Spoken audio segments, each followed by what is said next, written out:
pledge allegiance to the flag of the United States of America and to the republic for which it stands, one nation, under God, indivisible, with liberty and justice. Are there any modifications that you'd like to make to the agenda this evening? Right, with none heard, we'll approve the agenda and move right into our budget committee training and the handbook. So I think I'm going to hand that to you. Yeah, we can introduce. I do not know everybody. Start off, is that okay? Yes, please do. I'm Don Staley. I'm the business manager for the school district. I was hired this year, July 1st, 2023. Little history. I've done this since I've audited starting in 78. Worked at the Canby School District starting whenever in 1980 something to 2000 whatever. And then I went to the ESD to work with school districts, and then I retired supposedly. And OASBO has placed me at different school districts. I've worked at 10 different school districts in the state, from Jervis, Port Orford, Sutherland, Bandon, Colton, Gladstone. And I told Krista called and wanted to know if I would do it one more time. And I said no. She called me again. I said yes, for you, I would do it. And I've enjoyed every minute of it. Got to meet, I like coming to districts. You meet new people. And it's a way to meet and share what I've learned over the 40 years. And I know everybody at the ODE. They know me. They say, "You're where now?" So, but anyway, I've been that. I was the chairman of the audit committee, OASBO. And so I've had my CPA and all that. So here I am, and hopefully I explain this well. I hope you ask questions. It's boring. I'm not like other people like Bart and Heather that get excited all the time when they talk. So we'll go through the numbers. I think it has to be interactive. When we go through it, you ask questions. Hopefully I answer the questions. If not, I will find them. But any question is a good question. And when we get them, we'll look them out and we'll send them to everybody. It can't be isolated. So we'll go. I'm Don Staley from Canby, Oregon. And it's a beautiful drive down here. I like those curves. I'm honest. It's like driving a go-kart, you know, around them. And when you get to the top, I've got them memorized now. So anyway. Soren Rounds, school board member. Amy Olson, school board member.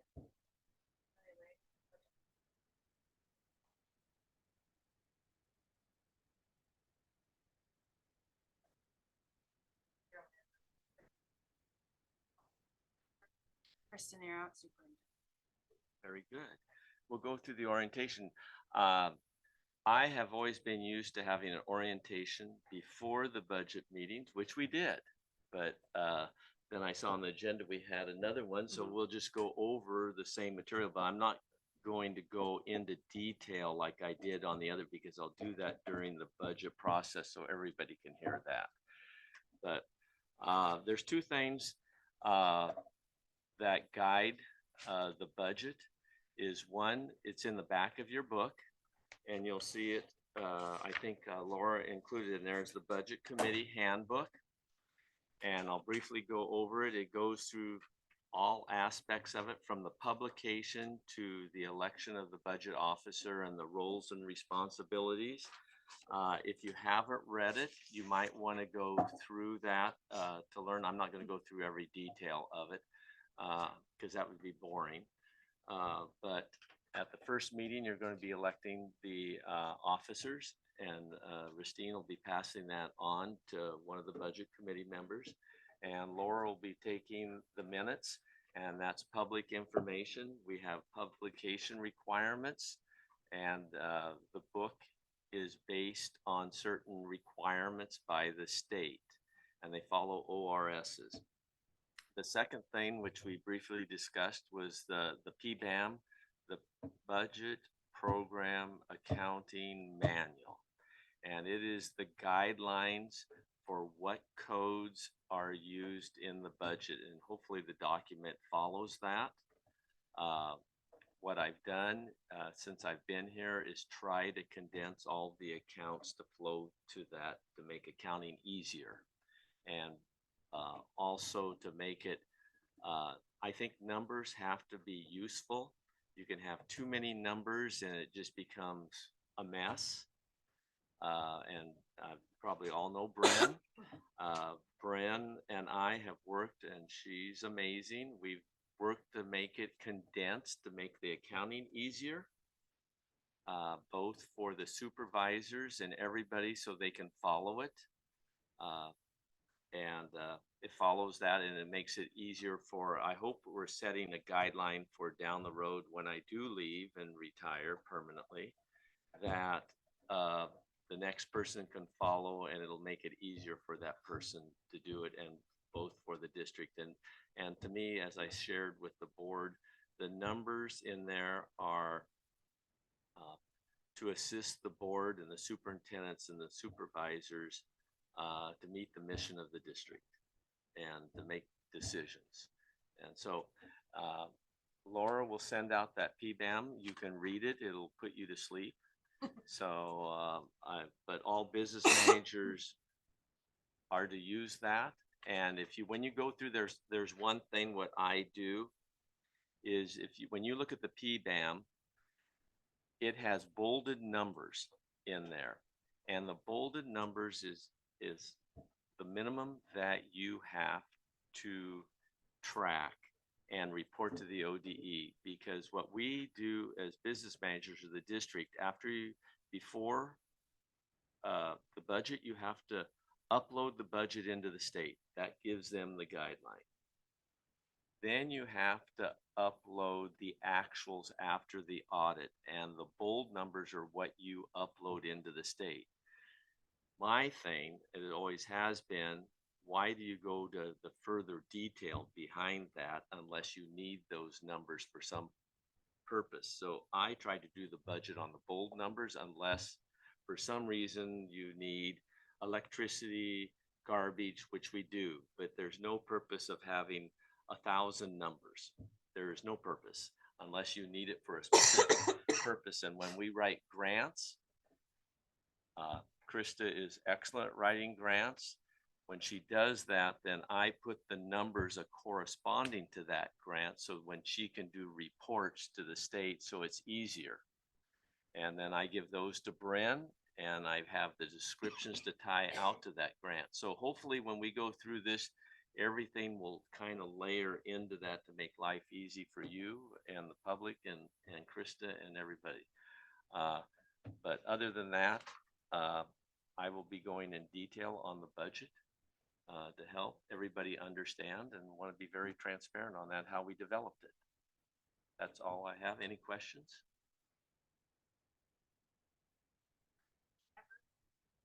Well, I'm pretty simple minded. I think too, when we do the budget process, there's sometimes we want to talk, well, have we looked at this grant to fill in this hole?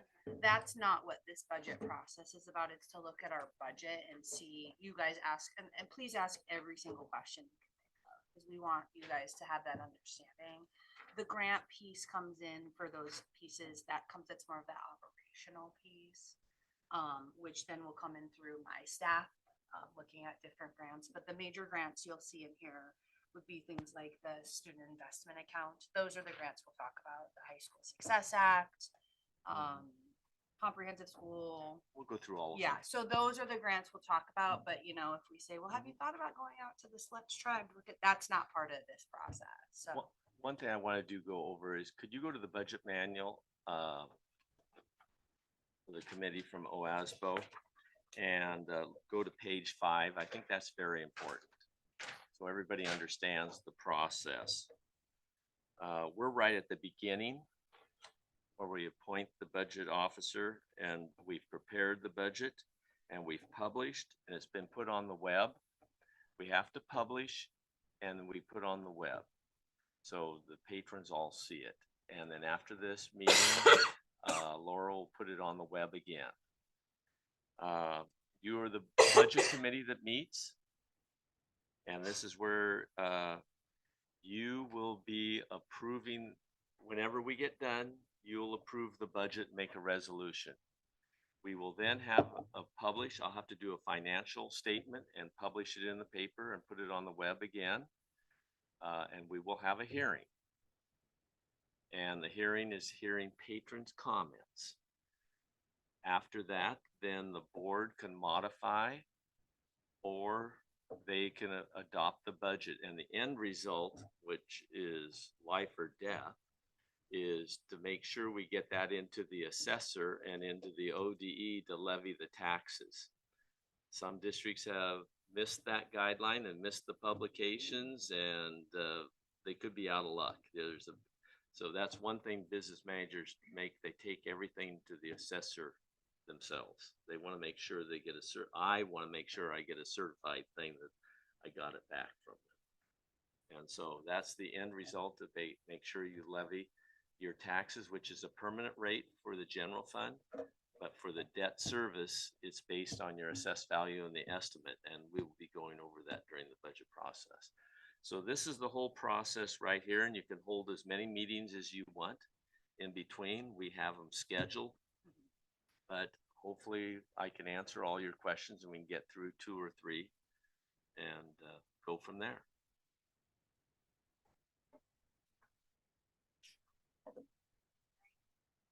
We're gonna move into election of officers, where I get to hand over my.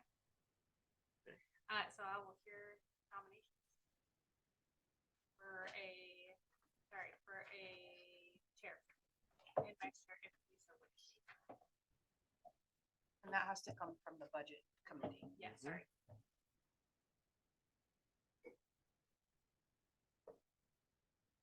We know none of you are all that quiet, actually.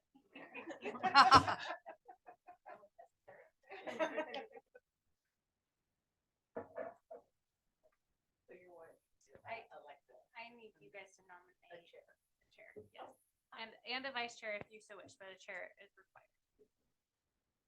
their duties are the To run the- start of the They'll run meeting. this meeting. Yeah.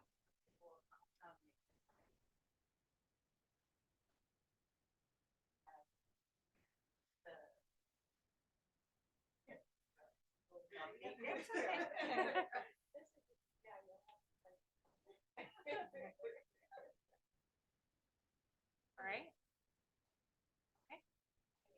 Okay. Any other nominations? You can't. Mm-mm. She's It on has the to go board. to the budget committee. Yeah. Hey, wait. All right, we can vote then. I will do the roll call if that's okay with you, Laura. Okay. Soren? Yes. Yes. Sorry, it's blinking now. Kathy? And sorry, Kathy, what was your vote? Yes.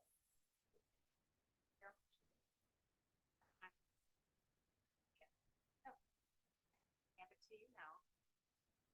Which means we can start. Want to, I guess I should ask, do you guys want to elect vice chair?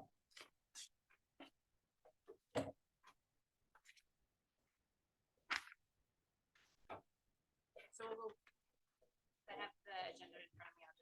We'll just go right into the budget message and proposed budget. And I'll read the budget message.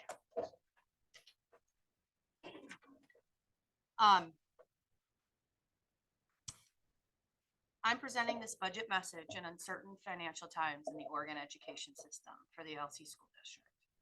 During the 2023 legislative session, the legislator set the education biennium funding at $10.2 billion for the 23-24, 24-25 fiscal years, with a 49-51 split. Well, this amount was the most ever to be allocated to the education system. Most, if not all, districts are finding that number is not in line with increasing personnel costs and the rising costs for facilities upkeep and maintenance. There are many districts in Oregon that are looking at budget cuts for the upcoming year due to these rising cuts, in addition to a decrease in enrollment in most districts, which leads to smaller budgets. We are preparing this budget for the $10.2 billion state school fund and an average daily membership residential, ADMR, of $295.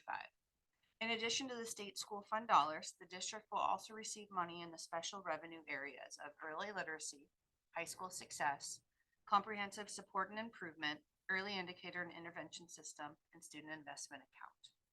The amount of money for each grant is based on the district's average daily membership weighted, ADMW. And with the district's declining enrollment, the amount of money for each will be approximately 45% less than what the district received this past budget year.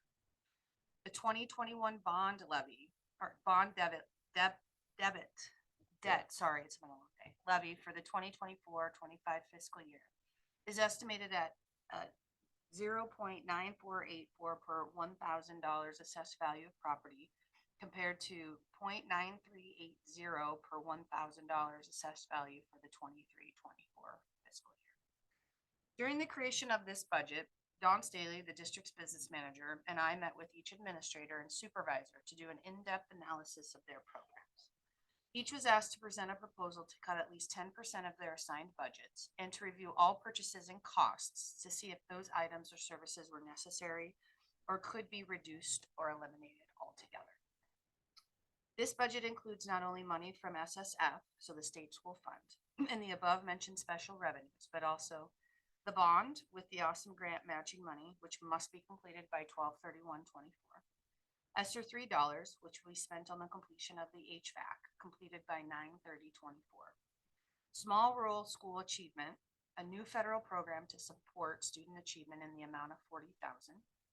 An increase in the amount of money per month that Strengthening Rural Families pays the district for utility costs for the preschool in a district-owned building.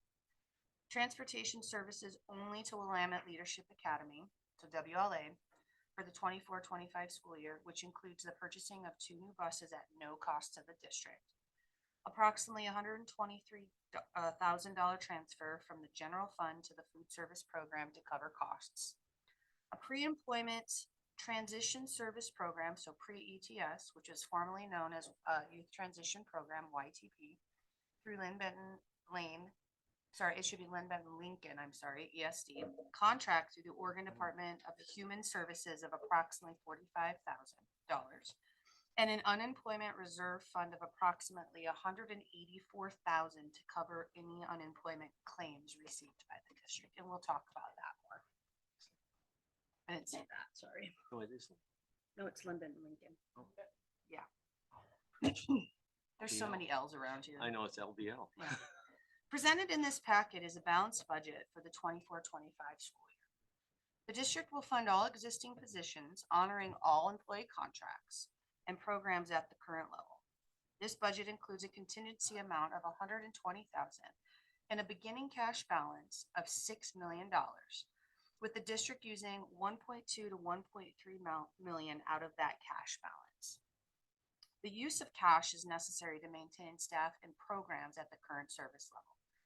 With this budget, the district will maintain a full school year, provide professional development opportunities, purchase necessary curriculum and materials, and maintain the buildings and grounds, even with increasing costs.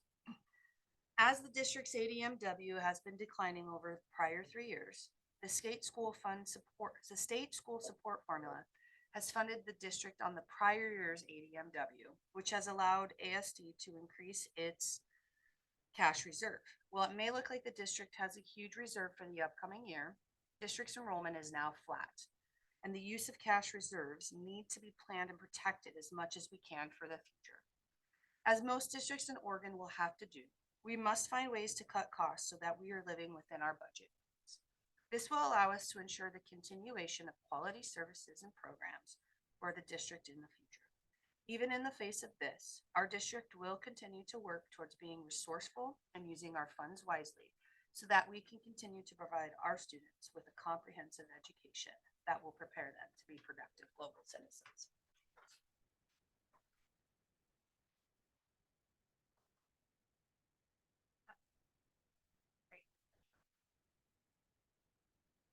And that will go to me. Rather than going through all the specific numbers, I think what I want to do is follow up on what her message is and go to the other supporting documents. And then we'll go into the detail. If you would go to page 112.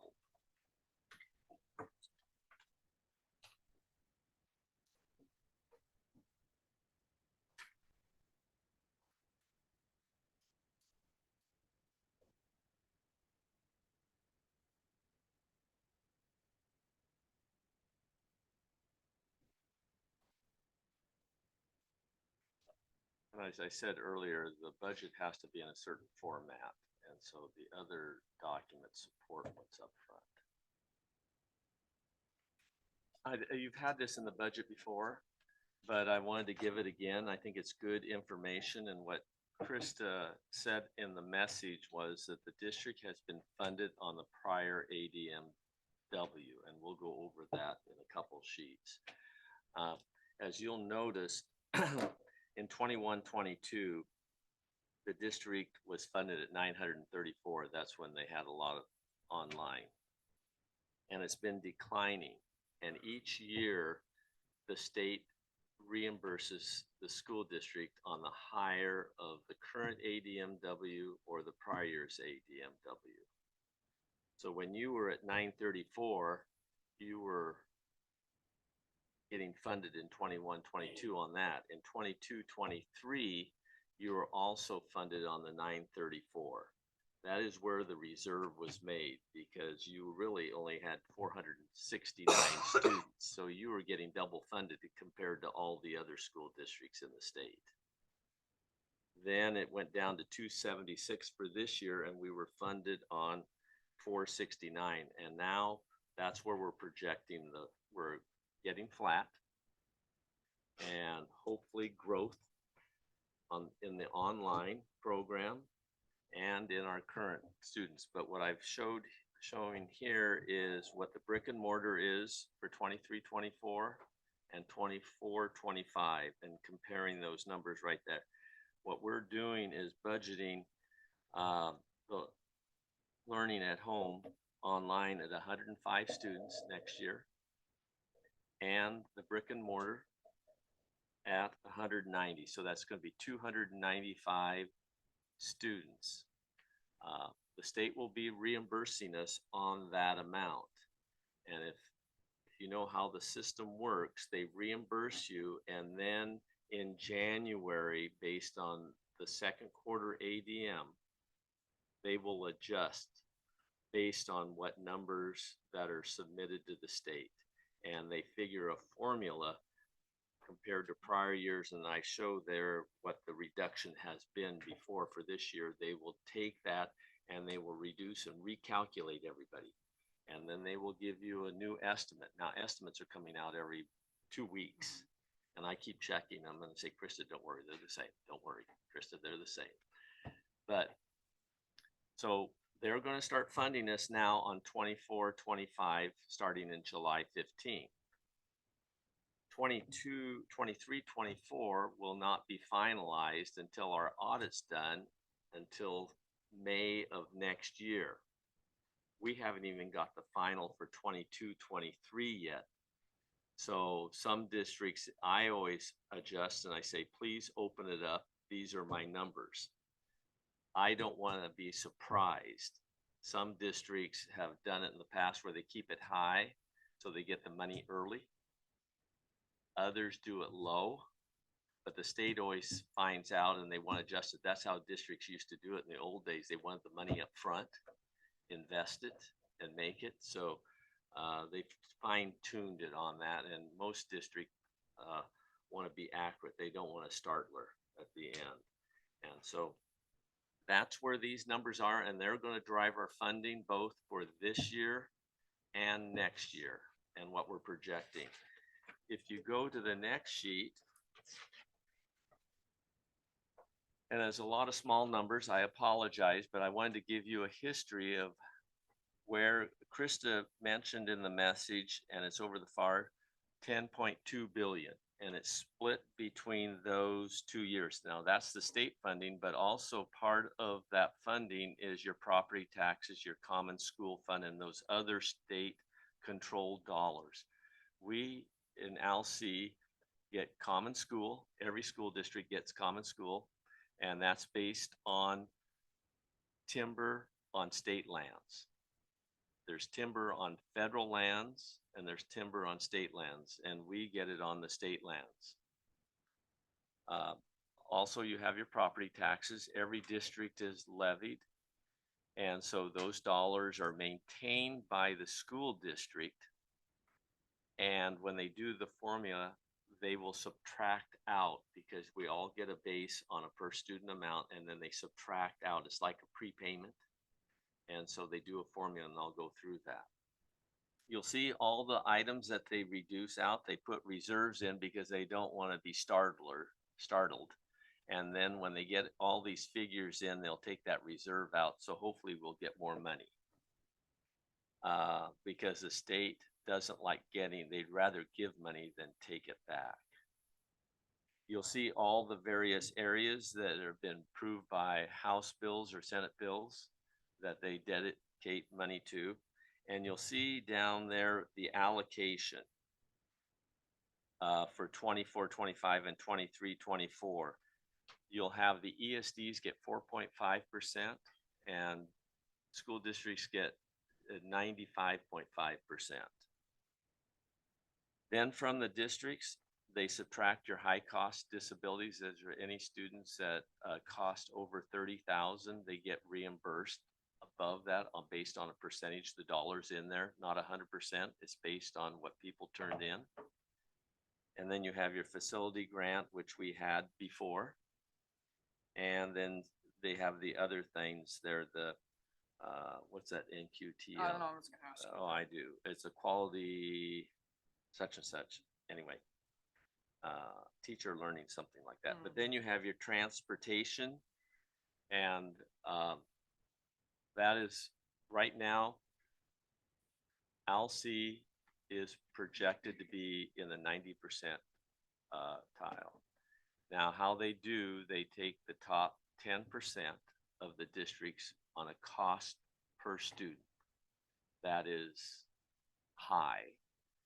And they give us 90% reimbursement. And that's usually the small school districts because they have so many miles to go, various things. And then when we're part of the cost that we expend on Willamette leadership is included in that. So it helps the district out rather than going down to the 80%. In addition, then you have your ADMR for the state, and you'll see it's been flat roughly going across. You can look at the various bienniums, and there's not been any growth in the state. And then they take that figure at the bottom that's bolded. That is what you are going to take times 4,500. This is the amount that was developed in 1993, and they just, yeah, I was still around then. I remember it was 4,500 and it was like 0.8. Now it's 2 something. So they just take that figure and divide it, and that's where you come up with. And I just showed you the formula. I brought it down here to show you how that impacts ALSE.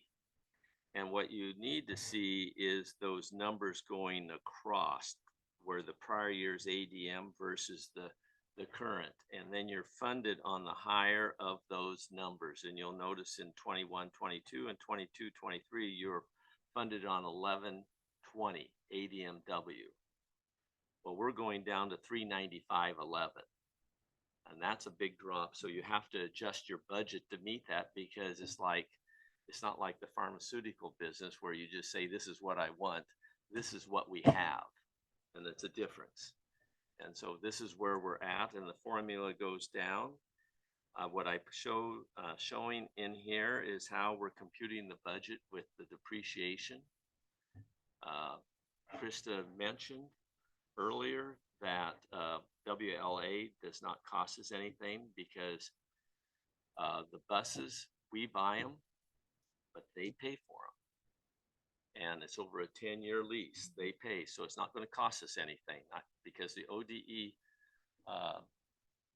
reimburses us at whatever percent it is, the depreciation over a 10-year period. And we have to put that in a separate fund, and we'll go over that to buy buses in the future. And that will be the transfer into the bus reserve fund.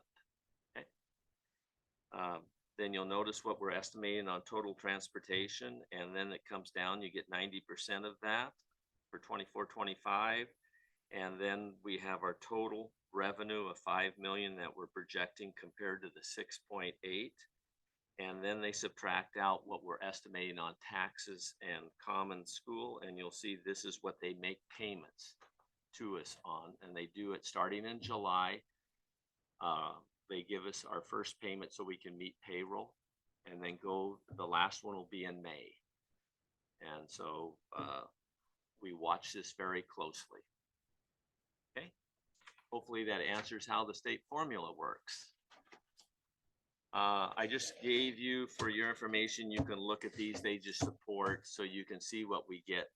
And you can find it on the ODE too. You can go back if you really want to delve into it. You can go on the ODE under district finances, and you can find about any district, ALSI, and they have the numbers there, okay?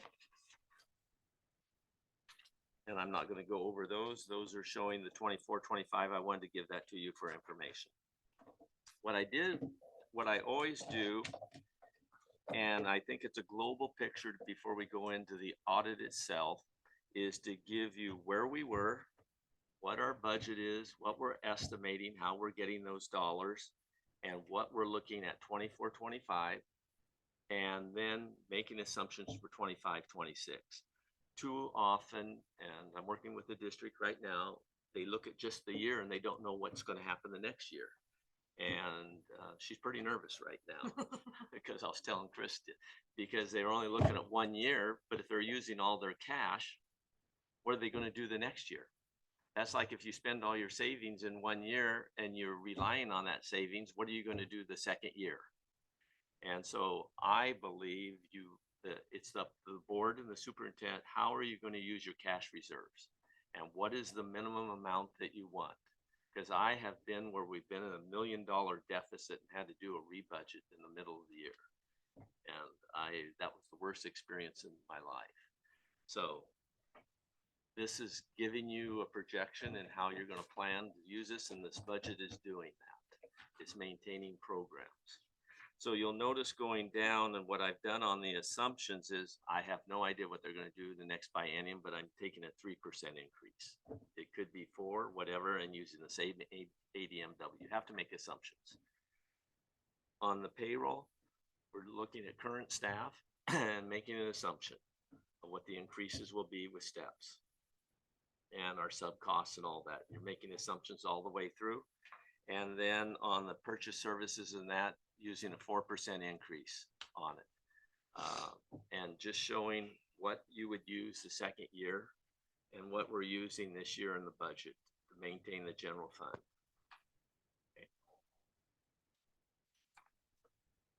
The last, and I can't give you history, I only know what's in the budget, but I know what is the current. What's in the budget right now, what was published and which I have to follow, was a 74 FTE for 23-24. That's what's in the budget.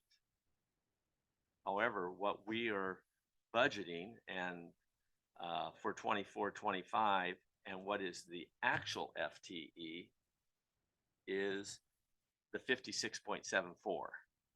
So I don't know what those different numbers are, but I know what the 56.74 is to the 100th person. So with that said, I've broken it down by whose administration. That would be supervisors, principals, superintendent, and the confidential. The licensed, what's in the budget, and what's the classified in the budget.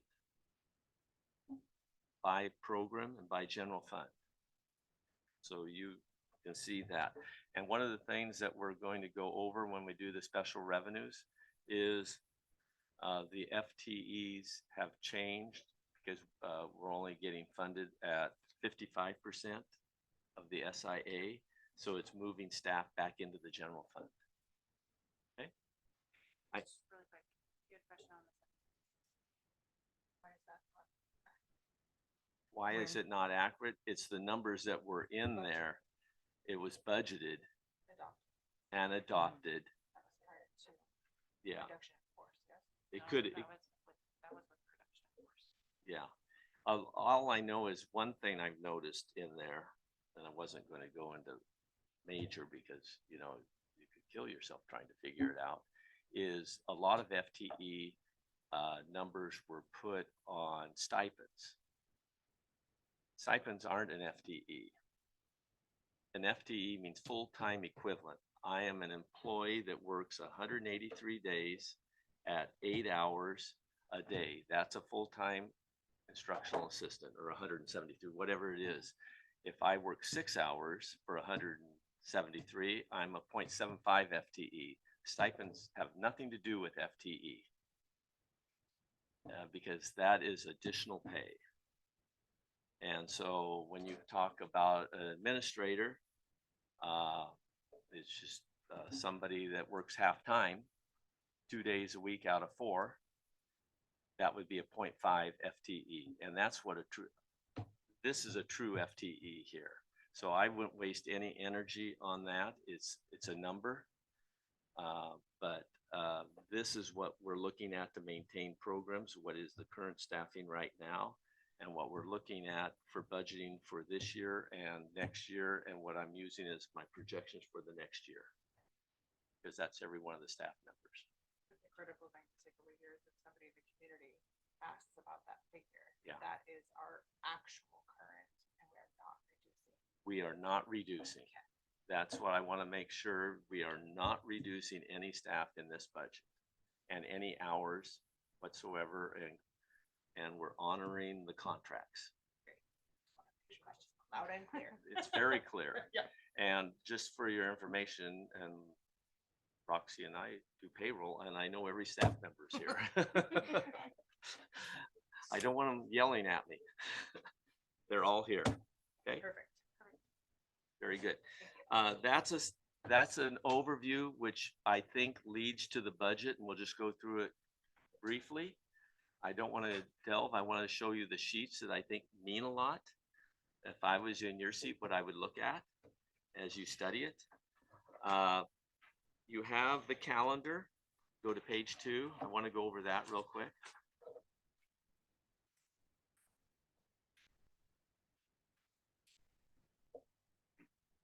Page 2, the calendar is what we follow for publications and dates we have to meet.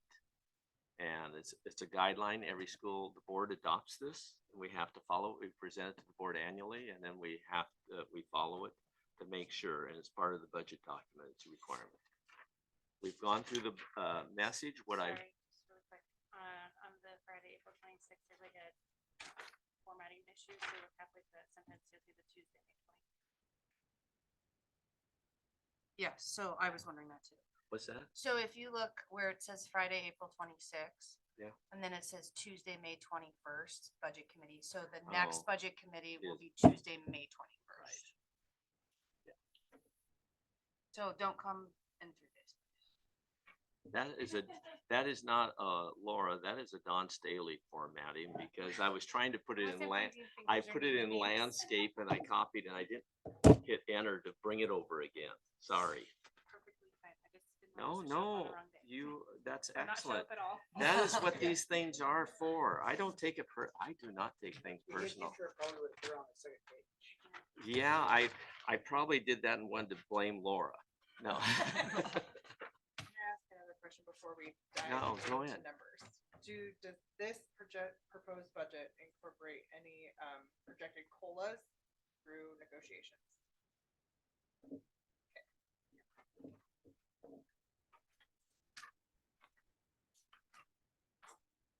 Going to page 6, budget overview, you can find it on the ODE, the PBAM as we call it, but I summarize it in here for the patron who grabs the budget, wants to understand what 100, 200, 300, 400.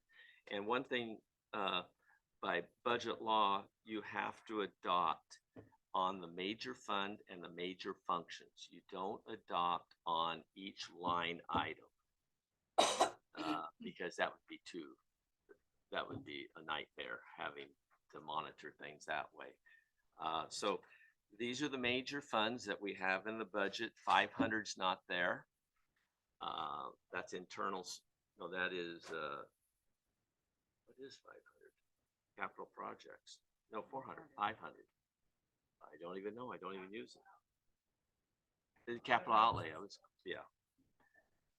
But we use 100, 200, 300, 400, and 600, and I'll go over the internal 600. That's a new fund this year that we incorporated in there in the budget.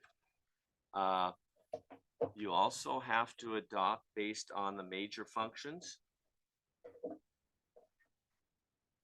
And the 1,000, 2,000, 3,000 will be like food service, community activities. 4,000 is your construction, 5,000 is your debt, 6,000 is contingency, and 7,000 is really not an appropriation. It's your ending fund balance that we're projecting. Then the next level is how we keep track the 100s through 700 salaries and benefits are the 100 and 200s, which covers probably 70% of the budget. And then you have your 300, your purchase services, things you can't grab. 400, the way I always tell people, what you can hold. And 500 is your capital outlay, anything roughly over $5,000. And 6,000 are like dues, fees, fines of that nature. And then your 7,000 is a transfer in between funds. Transfers in and out have to equal. They cannot be out of balance. If you transfer from one fund, you have to have a transfer into the other fund. Okay. Starting with the general fund. This is just giving you the overview of, this is a summary of all funds. The history, we have to, by budget law, give the prior 2 years. Then we have to give the adopted, the current adopted. Now the board has made resolutions this year. I've taken 2 resolutions to the board, which we've modified that, which we can. And the proposed budget. And what I'm doing is here showing you where the decreases and the increases compared to the proposed budget for revenues are compared to the current adopted. So you can see just history. The major one is the state school support. 3,000 the general fund is going down 22,300,000 compared to what was in the budget the previous year. Special revenues are going down, like Krista mentioned, due to this ADMW. Our enter funds are going down, transfer. What was in the budget, because last year they budgeted to move sports into a special revenue. Sports or extracurricular activities are really a general fund, and I brought them back into the general fund. They support the general fund, and that is why there's no transfer going over there, and that's why you see that. Other than that, you can go down the line. I don't know. I can roughly, they're mainly dealing with just a lost capital fund, a capital projects fund. You'll see a reduction of $1.6 million because we're spending the dollars this year and we're trying to get everything done before September. And we have dollars in there to finish during the summer because July 1st is the date that if you incur the expense in July 1st, even though you've committed it before, it goes into next year. So we have to have appropriations next year. And so you'll see $1.4 million in there to cover the completion of the HVAC and the CT building. Okay. And the internal service, these are monies because of new laws. Rather than having, right now the district pays based on claims for unemployment. And rather than paying, some districts a long time ago, and I don't think you can do it anymore, but you can pay a percent and the state keeps the money and then they pay the claims. Well, I would rather have the money because I've collected, it just accumulates there and you get no interest. I'd rather have the money, and because we're getting 5% on the LGIP, and that way we keep the money rather than the state have the money. And then when we have our claims quarterly, we pay it against that. And we don't know what our unemployment claims are roughly going to be. We've been in workshops and everything because the law changed. And this is an estimate based on what we feel could be the cost to the district, but it could be way high. And when he says the law changed, there's a new law that says if you were in the classified, Yeah. that you can claim unemployment during breaks. So that could be Christmas break, spring break, summer break. So even if you have that position, they could, it just passed and it started January 1st. So you could, So that's a new law. It's, I don't remember what House bill it they're is. still, obligated to the, one week wait period. Yes. They are, but But it is that law. It just passed. And so most school districts are having to budget between, small ones are going between 175 and 200 200. in our range. So we haven't seen it yet, but it is a possibility that when, we were actually almost worried about the 40 school week, but they said it's okay. Yeah. But if there is a break in employment in any way, that our classified employees could claim unemployment. Well, it depends, because we're currently hearing that it has to be the same type of job for them not to do that. But we've also heard that the unemployment office is just kind of taking one up at this point. Yeah. So a lot, They're overwhelmed. yes. And so we are, Dawn estimated about 183. We know of districts our size who are actually going between 250 and 300. I didn't pass it. So. I didn't pass it, but I wanted to We go. were all like, what?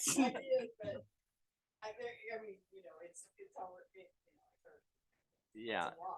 Yeah. It's a law and and the point is I can't be blind and you have to budget for it. And the way I budgeted was based on the salary of the employees themselves. And not all get charged the same rate. Licensed aren't. I figured out the classified people that are the 10 months. So we have a somewhat of a reserve right now because because the way I do payroll, we charge so much a month.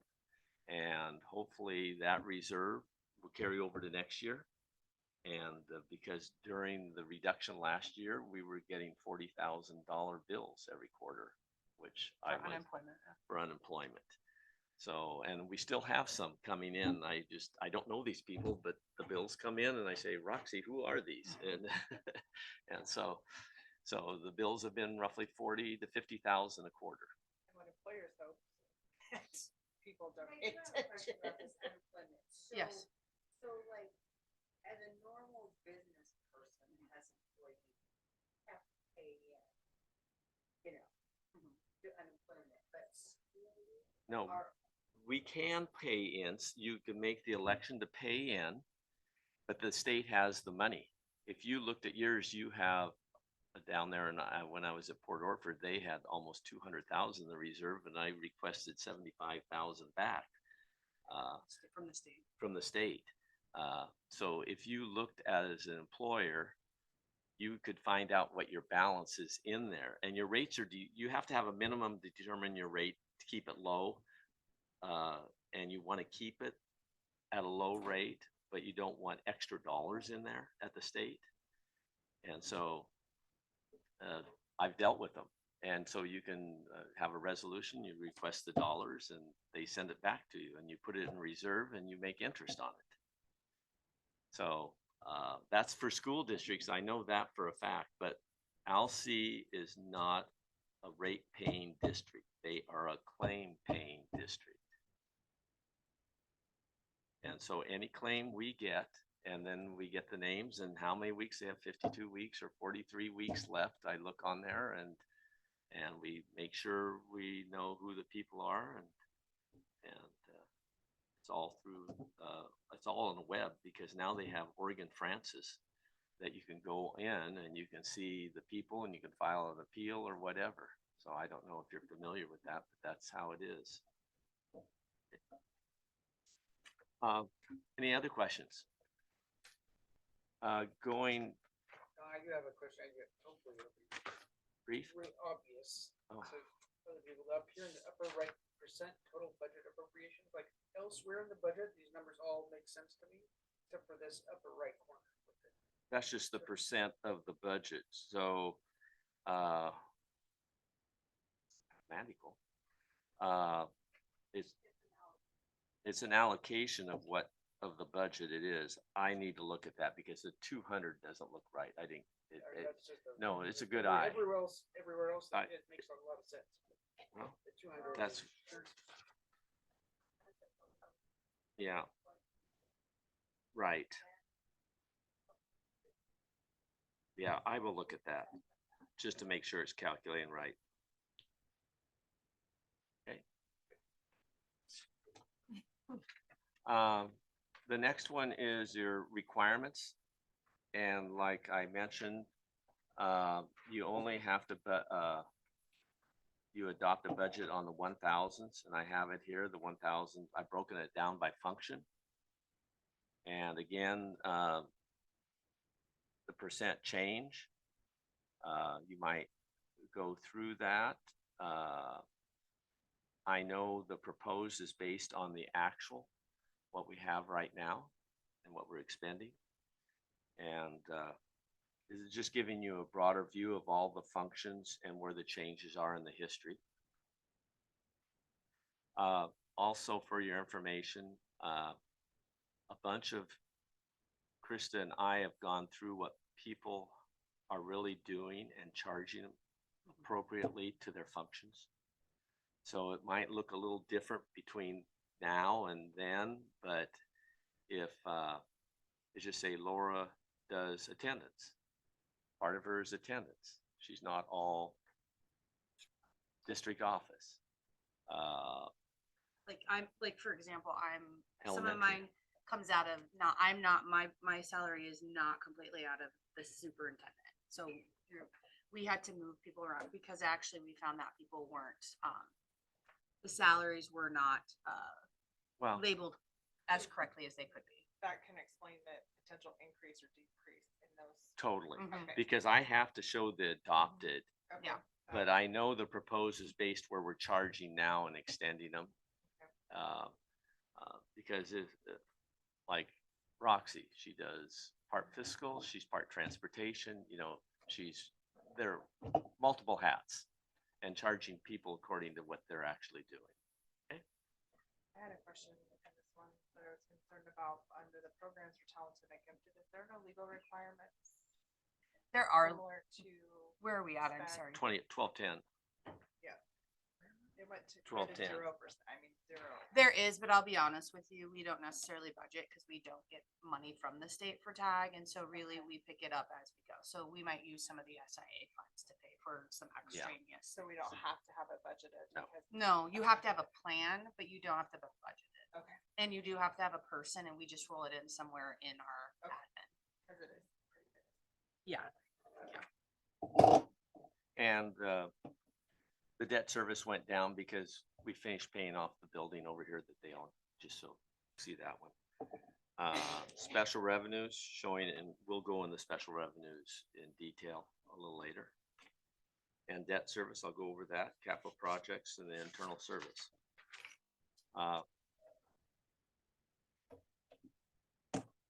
The next page shows it by the major salaries and benefits, so you could see it that way also.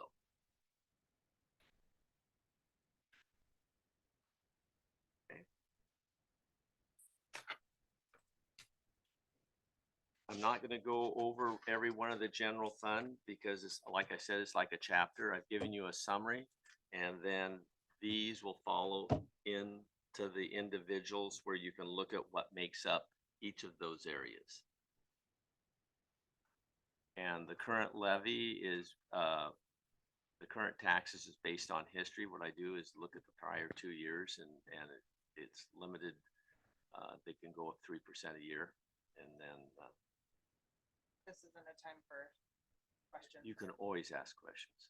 Okay, so on page 28, Okay, I'm curious about the 25,000 tuition reimbursement. Do we have a contract? That is actually part of the CBA that's negotiated. Mhm. So that is something that the district did negotiate with the license bargaining unit for the 25,000. Okay, Yeah. great, thank you. Okay. And then on the same page down at 382, legal services. What page? 28, 28. same page. Mhm. 22, or excuse me, the 2310, line 382. Mhm. Are we at a point where we can reduce the amount we pay in legal services? I would say at this point, no. I will also tell you, it doesn't hurt to have extra in there because if you don't use it, it rolls into your reserves. Okay. I would say no at this point, just because, you know, like some of that also could be some of we pay for OSBA. I wish we could reduce it, but it might come to a point where we can. But you know, when we think about over like how much perhaps we're having in there, remember if we don't use it, we don't. It's not like we lose it. Okay. It goes into our reserve, and then next year we can do some like it can stay, or we can adjust it in that certain area if something is. If we see Yes. some Right. changes. Again, the way I always look at you budget based on your history and your best knowledge. However, the 2000s is, say something comes in maintenance you aren't aware of. Well, I'm in the, we do have So we're that. not. Well, Yeah, I know. I just picked maintenance as a prime example. You aren't aware. Well, you have extra dollars here and you say, Krista, I know you have some money here. You're not expending it. We can do it here, even though we're looking at 2000s in the total. And when I present to the board, I always do the financials. I do it by function, but I always give where we are in the 2000s and I monitor that closely. Okay. Because what we don't expend, like Krista says, it removes that balance I have down the bottom, 1.2 million we're using, and hopefully we save dollars and it's not that much. Okay. Any other questions on the general fund? Page 32. Okay. Somebody read hers. I appreciate it. I would not want to go over each one of these. On 320, excuse me, on 2540, on, Oh, 2540. it's the electrical on 325. Yeah. Is that an adequate increase? Yep. Based on all of our new, Yes. I've gone through that with Keenan okay, twice to make sure. And Okay. he said he can live, he's pretty sure because, Okay. he's just, well, then I know it's gonna I be told improved Keenan- with the windows and all the things. Well, that and are you can see like forthcoming. the fuel went down. That's from the boiler. That's from the reduction, boiler, yes, yeah. Okay, And you know, our hope is that you know, we can get some new windows put in, that we're a little bit more efficient. Keenan, when we talk about, like, we sat down with every single admin and supervisor, we gave them this and said, you need to move money around. And so Keenan actually did a lot of phone call. okay. Um, I mean, my next is the garbage. How does that decrease with a world of increased costs? well, I think it was over budgeted. Okay. That's what I was Keenan, thinking. you know, Nathan, Keenan, everybody, Heather have gone through their budget and said, this is what we need, and looked at I gave them 2 years history, where we're at currently, and they came back with a proposed budget. Awesome. And like you know, like with the garbage, it might have been that we didn't need the 15, 15. Gotcha. You know, I think he did, and they all did. I will tell you that Bren was working overtime. Yeah. Because they were literally saying, can I look at the budgets? And they, you know, Nathan was making phone calls. In fact, we found contracts that we no longer use from this year's budget. And so we were able to say, we don't need this anymore. We were going to cut it as this.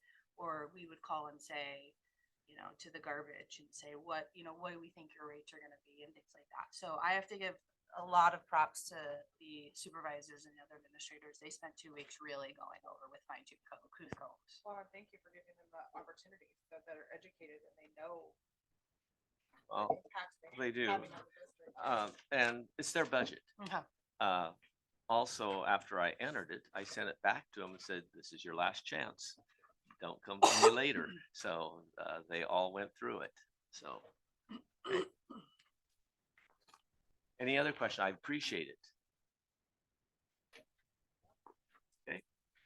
If you go to page 38, another way to look at it.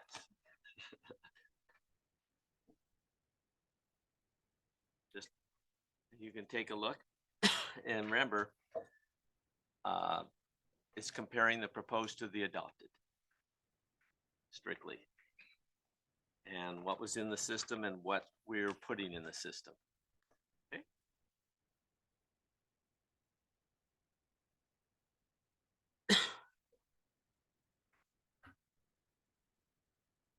What is object 310?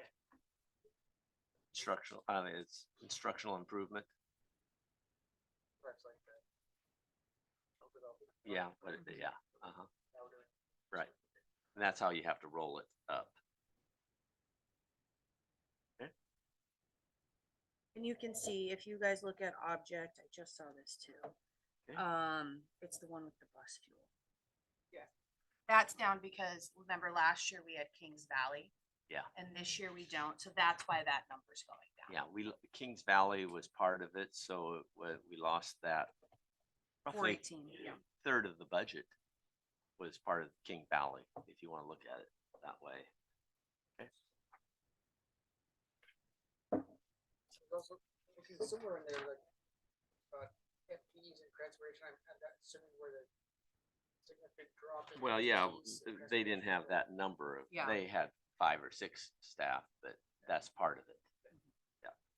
Okay.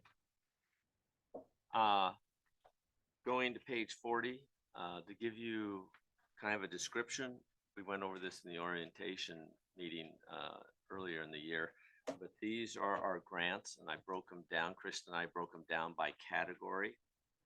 And we'll go through these briefly.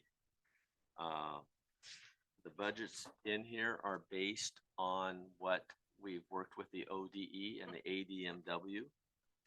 Getting information is kind of difficult at times, Yes. but it's based on the ADMW, and we budgeted based on that. Now, if I hope more dollars come in. If more dollars come in, then we can go to the board and increase our appropriation because it's a fund for a specific purpose. The general fund is more rigid in how you can increase appropriations. But the general special revenues, if we get a new grant, which I probably will be doing, I'll be adjusting all the budgets for the actual grant amount and taking a resolution as they come in. So the board is familiar and we can keep everything in order with the budget, and the operational budget will be parallel for special revenue rather than having 2 different budgets. Because So- right now, I'm sorry, Oh, yeah, that's right. right now in the system, what we have is an operational budget that I run all reports for, which is not the adopted budget for special revenues. That way I can run any report for a special revenue, know exactly where we're at. So for the integrated guidance, I know earlier in the year, I had to do a 2-year budget. Which you could still go back on our website to see, like, for example, for the SIA. They were saying that our budgets were approximately $850 for both years. But what ODE didn't take into account is the drop, because most school districts don't drop in ADMW as much as we have. And so Dawn has spent the past couple months literally saying, what would it look like? So when we say we believe we're gonna drop by 45%, we're about 90% sure we're at. It could go up. We don't think it'll go down anymore, right? I don't think Yeah. but it could go up, but it won't go up to where it was prior. So as you look at those special revenues, you might see that you're like, why are you dropping so much? It's because of our ADMW. If you go to page 43, I think this would give you a picture of what we spent on certain grants in 21, 22, 23, what was adopted, what our actual grant amount is, and what we are proposing. So it's giving you a history on each of these grants, and what I've tried to do is combine the grants to get them all in the right order. So I think you clarified this earlier on. I just want to make sure I heard it correctly. We have ESSER still listed in here because we still have ESSER dollars that will be spent through 2024, 2025. September The 30th. grant, right, Yeah. but the grant itself is no longer, we won't have ESSER anymore, is that accurate? Yep. It's done after September Yep. 30th and we have to expend just- those dollars by that day. Had to have it in the Mhm. budget because it's past the Yeah. July Yep. first. I have to claim those dollars and it has to be Okay. operation, not operate, it has to be done. Yeah. Okay, and that's the edge, Forecasting, that's the so- HVAC. Into 25, 26, those dollars are gone. No, they're history. They'll But- still be on there, but just. Yes. As history, just like you'll see other Okay, we can't grants rely on, on- you have to show every, Right. you have to show every grant on here for history. Yeah. But when, what you budget is what you know as going to be a grant that you're going to receive. If you're not gonna receive it, you don't budget it, just a budget. What you do is I will go to the board with a resolution if she gets a new grant In its place. and increase the budget that way, okay? That's the way it should be done.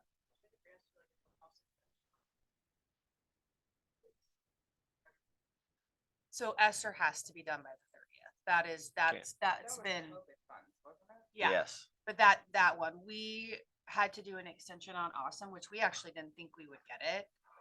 They very rarely, they very rarely give extensions. It was the bond actually should have been done by the 30th of March. We got an extension through December. we begged. We They wrote lots of showed letters. pity on us. So some grants will let you, some will not. We Yeah. got lucky on the Awesome grant. Yeah, they allowed us to December 31st. Yeah. And so I appreciate it went through Department of Administrative Services, they're legal, and Yeah. they did it, yeah. Okay. So these are all the grants, hopefully the description's there.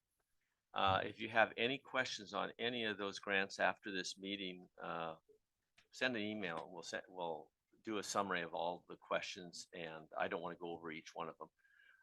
But if you have a question, how's it being used? What costs are there? Why? But these are the grants that we have in the budget. I know there's going to be a community member that specifically asks about Fund 218, the athletic program. That's the one we rolled back into the general fund, correct? 218 is back in the general Yep. fund. Okay, We promise. what we did, there was a transfer from the general fund to the special revenue, and we moved the appropriations that was as the transfer, we moved that into 1122 and 1132, middle school and high school. And I also had to move some other appropriations in to get there. So you'll see that the transfers to and the transfers from for this year are not in balance. That's because I did a resolution to move them back up, but I don't have to do them here. So 218 is still being shown in there. Because you want that in the general fund. It's part of your program. It's part of the general, it's not a special revenue. A lot of districts, what they do if they want to keep it separate, I don't understand why, but they set up a fund called 101. They put all their athletics in 101 so they can run their reports. But then for the audit and for the ODE, they merge the 100s together. Well, why not have 1132 and 112? It makes no sense. It just seems like more accounting to me, but anyway. So with that said, you can look at each individual fund here. If you have any questions, please send an email to Krista or Laura and we will get the answer and we'll send it out to everybody. Okay, if you have any question on any of these. And in this, we got, like, I want to mention, we got the CIRSA grant. Krista filled out, well, yeah, you're gonna get it. She filled out the grant application today, yesterday. And so it's not through the ODE, it's through the federal government. And so she got that for title funds. So And just for your guys's, just awareness, when we talk about elementary, we talk K-5, middle school 6-8, and high school is 9-12. So if you're wondering, that's just how this data set it up. So when we talk about, like, for example, some of our high school teachers also teach middle school, so they're split. So you won't see all high school teachers in the high school fund. We literally had to go through and say, how many periods is this teacher teaching middle school? This teacher teaching high school. So it might look weird. What we have to show it one level more that you don't see in the budget. Middle school and high school, we have to show it by subject matter. So we have people math, and I go, Krista, and Laura, how much is this person doing? Because I didn't know these people to start with. And so we've got them all that way. Elementary is elementary, but middle school and high school is by subject matter. Now, if you really want this thick, I could separate these reports and show it each by subject. Then you'd have 200 pages. So I try to condense it to what is gives you a picture. Okay. Going to debt service, which is always important to the patrons. So that would be on page 98. That's the start of the debt service. That's the revenue. And it's like in the same format, but I think what's important is to look on page 100. This is your debt schedule. Hopefully I didn't cut something off because I put it in landscape again, so I'm looking at you, Christine. I'll look. Well, when you look at the budget, you want everything in landscape rather than turning it sideways. And a lot of the sheets were in portrait, and of course I'm not the greatest on it. So, but I sat there and got them in landscape. So hopefully they're there, but it's giving you the history of how much is the annual debt. What I thought would be important, I did this for you, is to show and project what your levy will be. And I highlighted what we are budgeting for next year. That's where the 94.84, if you go to page 102. Are you doing this on the script? Yes, please. 102. Okay. This is showing you the debt rate for the various years going out, and the year is in the middle fiscal year. So it goes to 40, 44, 45. Wow, I will really be old. So I'm old now. I'll be ancient. I won't see it.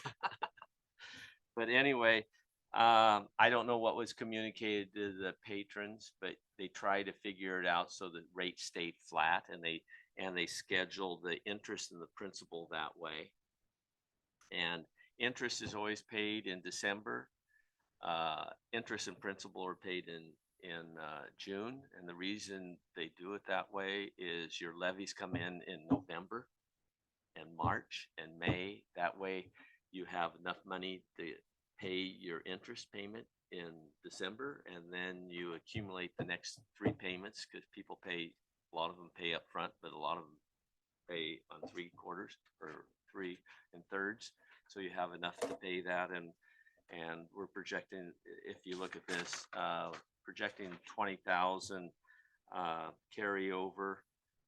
We try to keep the levy as flat as possible.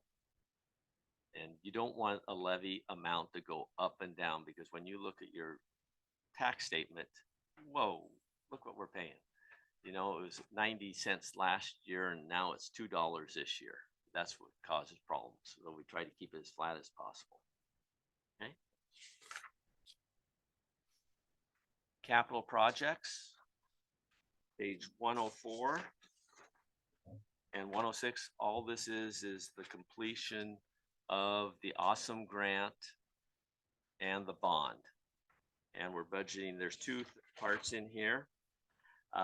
If you go to page 105, that's the capital project reserve, kind of a contingency for the board's discretion if something comes through that needs to be done. It's dollars set aside for capital projects.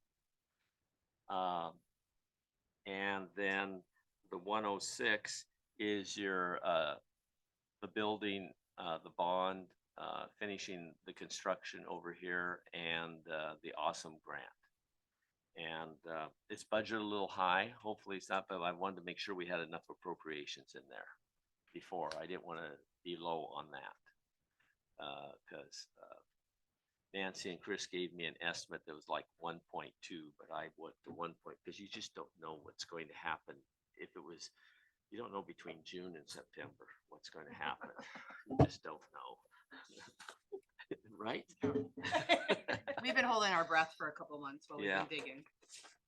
109 and 110 is I've already gone over it. Unemployment, can't say anything more. It's what it is. And hopefully, we don't need the dollars and they can come back into the general fund.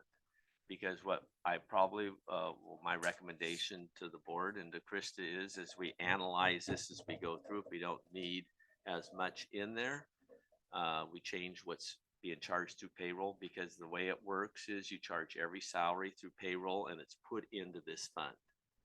It's not out of the employee's money, it's just a cost, a payroll cost. And reduce that to get it to a more realistic number. So we're not bombarding the general fund for that. But grants are paying for it, everything's. And so one thing we have to monitor that, because we can't overcharge grants. So it's just the way the federal government works. So that briefly is the budget. Questions will definitely be appreciated. Hopefully I answered and gave you a document that kind of summarizes where we at in the process that we did. Again, what Krista did, she facilitated with all the supervisors. They all involved in this. And gladly answer any questions, because I don't like just talking.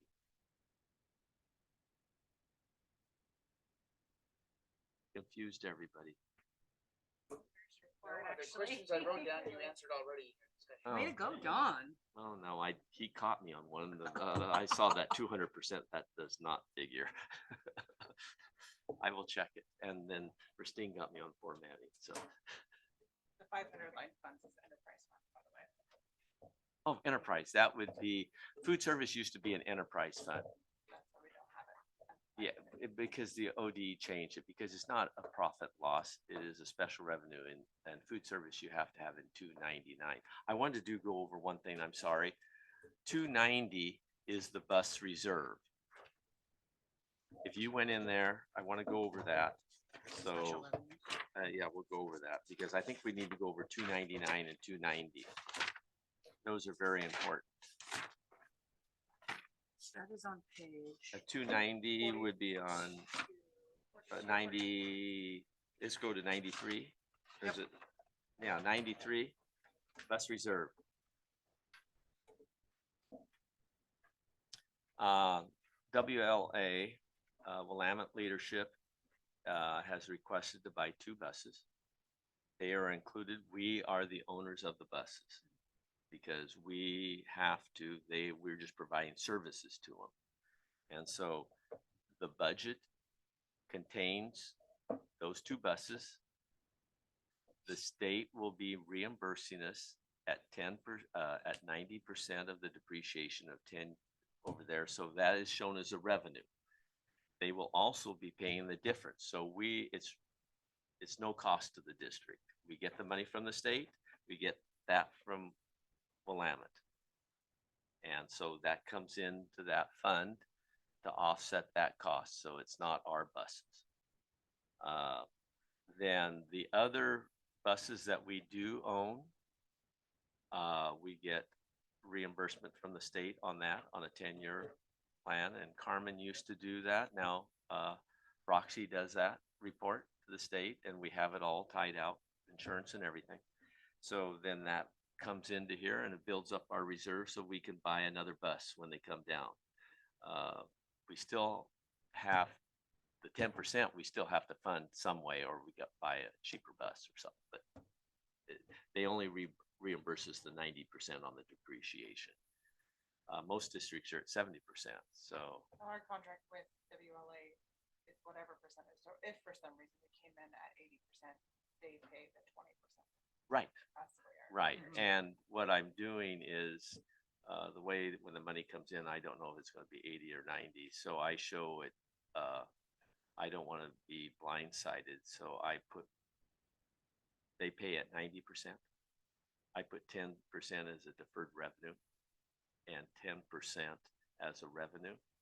And then when we get our final report, if it is 90%, I will record that as a revenue. If it's not, it's 80%, then I can pay them back because they're prepaid. You follow how I'm doing that? I don't want to be blindsided and have to come up with the money for them. And I don't want the district to figure out. It has to be cost neutral. Okay. The last one is the food service. We've just applied for, and we will qualify. And it is called, yeah, that was a long report too. That's all Krista, we have reports. It's called the Community Eligibility Provision. The program was completed as of this year. That's where every student receives free meals. However, that was done, so we had to apply again, and we've met the guidelines. So I don't see any problem. That will continue for another 4 years. We still work with Corvallis, providing support and the food there, and Kristen's your supervisor of the food service too. And so working on that, trying to figure out how we're monitoring that, both to keep the transfer down. We have what was done in there, but I think it's going to be less. The way that works is they figure out what our free students are, direct certs. They go through Department of Human Services, whoever's on that, and we get a percent. And then so we get paid based on that number of students. Everybody else is considered a paid student. And so they pay you different. So if it's a free student, we get a certain amount for breakfast and lunch. If it's a paid student, we get a different amount. They don't get the same amount. It's just the way the federal government works. And it's based on the number of students that eat, not all students. So the issue is to have all your students eat, but that's never going to happen. And so, but that's how that works. And the general fund, I always say the state should be supporting the food service just like they support transportation. Why do they do it different? But that's the way it is. So the general fund supports the food service program, but you have to account for it separately. It's just a requirement in the PBAM. Thought I'd throw that in.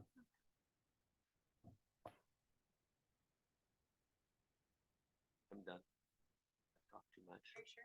Yes. No, you.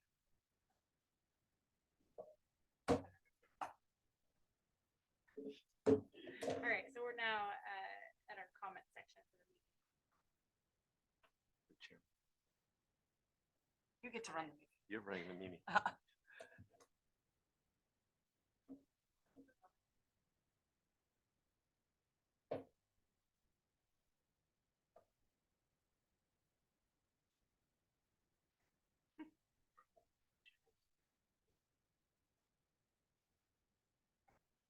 Good.